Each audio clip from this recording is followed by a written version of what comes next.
there's gonna be a tiki umbrella. Which is probably the cheapest way to like scream that you're so fun. You know, if any of your friends are like, are you that fun? Be like, would a person who had cocktail umbrellas not be fun? Are you having the best time of your life? When I have people coming over, the first thing that they ask is, what can I eat now and where is it? So I find the easiest thing to do is most often like a dip, because I can throw it together, I can make it like yesterday if I want to, and I can set a bowl of it out in the other room and I can keep cooking in the kitchen.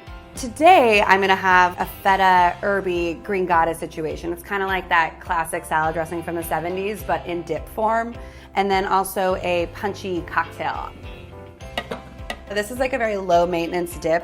It's probably one of the only things I'll drag out a food processor for. And then some buttermilk also, which is gonna not only add to that like creaminess, but it has also a really nice tang. Think of this as like a better ranch dressing, which I know some of you are probably like, is there a thing that's better than ranch dressing? But I think that this might be.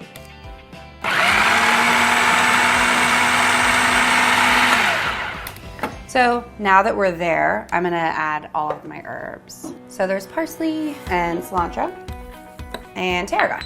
Tarragon is kind of the one that you can't really skip here. It gives like that anisey, really herby, punchy flavor. So I'm gonna add like 1 or 2, 3 or 4 anchovies. If you are serving it to people that you're not sure if they're gonna like it, just don't even tell them they're in there, because they won't be able to taste it. They'll just be like, why is this dip so good?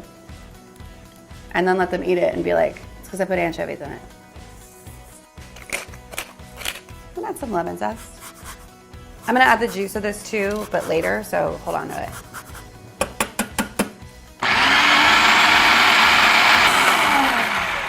Okay, so now my dip is at what I think is the ideal texture, which is thick, not too thick, runny, not too runny. And I'm gonna just season it one more time with salt and pepper, and I'm gonna add a little lemon juice at the end. So really there's nothing that doesn't go with dip, obviously, but I'm a really big fan of really nice raw vegetables. You kind of want to just like stick to the vegetable's natural shape. So if it's like these guys, cut them in half so they stay like real cute. And you can even leave some of these whole, these really nice skinny guys, or you can cut them in half because they look really beautiful on the inside, just like all of us. And then what would a party be without a radish? If you see people getting rid of the tops, just remind them gently that you can eat them. Also cute, baby fennel. I mean, could it be cuter? Endive and lettuces are really great also. Don't call it a hand salad, it's not what this is about, but you can cut them into wedges or, you know, like little cups for dipping. And then I'm gonna finish the dip with some parsley, a little bit of olive oil. I also have, like, I like to season my vegetables ahead of time. Sometimes if I put lemon on them now, like they can get kind of wet and people are like, my hands are wet, and so you don't want to deal with that. But you can set a little bit of lemon out if people want to like squeeze and dip or something, you know. So now that my vegetables are all cut, seasoned, the dip's ready, I'm just gonna set it aside and then we can start on the cocktail. This cocktail is mostly about the pineapple and the mezcal. The lime juice is sort of just to bolster the acidity. Oftentimes when you get pineapple juice, it's more sweet than tangy, so you just kind of want to compensate.